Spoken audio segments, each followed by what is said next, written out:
안녕하세요. 놀라 이슈입니다. 일본인들의 자유분방한 패션에 대해 어떻게 생각하시나요? 한때는 아시아 패션을 주도한다는 평가가 있었지만 현재는 도를 넘는 일본 여성들의 패션으로 인하여 전 세계 네티즌들의 비웃음을 사고 있다고 합니다. 어떤 내용인지 한번 알아보겠습니다. 일본에서 찍힌 한 사진으로 인하여 일본인들이 전 세계적으로 일본 여성들은 모두 이런가? 라는 평가를 받고 있다고 합니다. 조금은 과한 깊게 파여버린 의상들 때문인데요. 일본의 TV 방송에서조차 이런 패션을 한 여성이 인터뷰를 하는 등 개인의 개성일 수도 있겠지만 현대 패션과는 거리가 조금 멀어 보인다는 의견이 다수입니다. 일본에선 옛날 스타일조차 심심치 않게 목격이 되는데요. 심지어 여성적 매력만을 부각시키기 위해 속옷이 다 드러나게 입은 여성들도 상당히 많습니다. 해외 네티즌들은 이런 일본 여성들의 모습을 보고 실소를 금치 못했는데요. 단순히 현대 문화에 매우 뒤처지는 패션뿐 아니라 일본인들의 태도 때문이기도 하였습니다. 일본인들은 자신들의 패션에 상당히 자부심이 많으며 자신만의 개성을 존중한다 하고 다른 나라의 옷차림 등을 항상 깎아 내려왔었는데요. 특히 일본에선 한국의 패션을 근본 없는 보잘것없다, 촌스러운 패션이라는 평가를 항상 해왔었습니다. 이를 잘 알고 있던 해외 네티즌들은 이제는 일본인들의 패션에 대해 비판을 하기 시작한 것인데요. 일본인들에 대해 한국과 비교를 하기 시작하였고 일본인들은 8, 90년대에 살고 있어서 인터넷을 잘 모르나 보네, 한국 연예인들이 입고 다니는 거 본 적이 없나 봐 등등 비꼬기 시작하였습니다. 사실 일본은 8, 90년대 길게는 2000년대 초반까지만 하여도 일본 패션이 상당히 인기를 끌긴 하였었는데요. 여러 나라에서 일본 패션이 스트릿 패션으로 유행하기도 하였습니다만 그러나 일본의 거품 경제가 꺼지고 시대가 빠르게 바뀌고 있음에도 일본은 그 자리에 머물러 있다는 이야기가 나오고 있는 것이죠. 문화와 컨텐츠 등은 1990년대에서 변화한 것도 없고 당시의 게임과 음악을 현대 시대에서도 즐기는 등 그때의 영광에서 벗어나지 못하는 모습을 보이고 있는데요. 이건 레트로라는 유행 영역과는 다른 모습인 것 같습니다. 1990년에서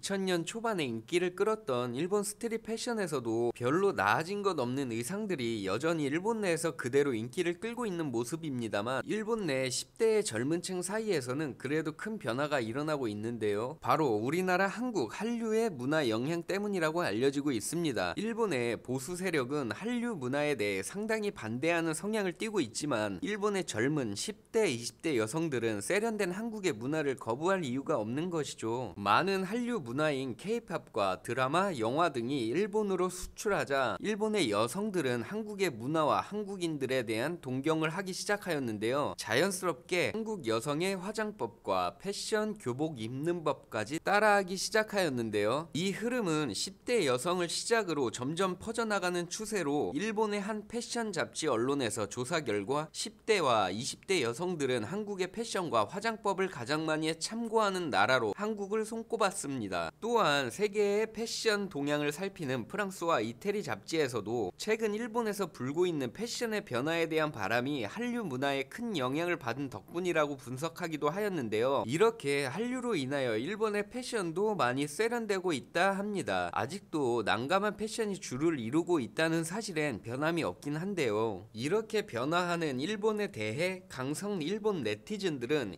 일본 방송은 한국을 밀어주는데 혈안이 돼 있다, 한국이 세련된 감각을 가지고 있다고? 말이 안 되는데? 패션을 참고한다는 말이 싸다라는 의미인가? 어쩐지 젊은 여성들이 촌스럽다 생각했더니 이 때문이었구나 등등 이처럼 한국 문화에 강한 반발심을 드러내기도 했습니다. 일본 보수 네티즌들은 한국 패션에 대해 싸구려라는 이미지를 계속해서 덮어 씌우고 있으며 같은 일본임에도 젊은 일본 여성들에게 인신공격도 마다하지 않는 등 상당히 공격적인 모습도 보여주었는데요. 이런 현상은 일본 내부의 상황을 단편적으로 보여주는 사례가 아닐까 생각해 봅니다. 아무래도 아직까지 아날로그 방식의 일처리라던가 변화에는 조금 둔감하지 않나 않나 싶은데요. 전 세계적으로 트렌드를 이끄는 한국 문화를 따라하는 나라가 많은 것처럼 일본의 젊은 여성들도 더욱 빠져들 것으로 보이는데요. 이 추세가 계속된다면 일본의 세대 갈등은 내부 갈등으로 번질 가능성이 높아 보입니다만, 일본의 반항 감정을 이용하는 고연령 세대와는 다른 한류 문화의 우호적인 모습을 보이는 젊은 세대가 앞으로의 일본을 변화시킬지는 두고 봐야 될 것 같습니다. 이처럼 일본의 젊은 여성들은 한국을 배우자는 쪽으로 나아가고 있다 알려지고 있는데요. 문화라는 것이 미디어가 발전하고 국가가 나서서 막을 수는 없는 것이기 때문에 시간이 지날수록 일본에서도 한국 문화를 더욱 쉽게 찾아볼 수 있을 것 같습니다. 이것이 문화강국 한국의 힘이라고 생각하는데요. 여러분들의 생각은 어떠신가요? 여러분들의 생각도 댓글로 남겨주세요. 여기까지 시청해주셔서 감사합니다.